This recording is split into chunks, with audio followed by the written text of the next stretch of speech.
Striking, I felt in the last 2 days, is that all of those who had come from outside Brazil or were speaking from outside Brazil, we were all stunned at your macroeconomic indicators and your approach, because here is a country that looks actually hugely comfortable from the point of view of being able to ward off external threats. You don't have a large external debt. In fact, you have barely any external debt.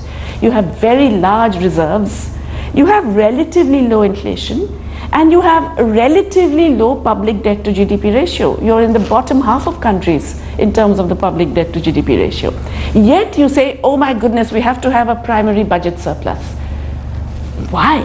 And you say we have to have these really high interest rates. Why?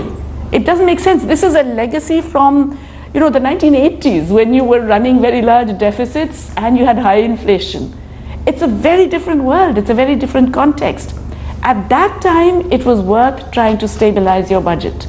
Now, all you're doing is tying your own hands. It's a very masochistic policy. And so all of us came and said, why are you doing all that damage to yourselves? Why this self-inflicted pain where you will not invest? Now, let's see that you have a really low investment rate.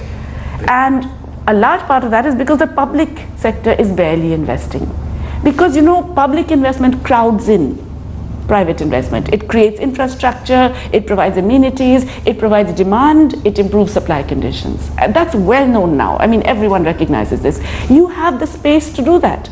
You don't have to run a primary budget surplus. You can spend much more on investment, public investment. And that would bring in more private investment, that would generate more growth.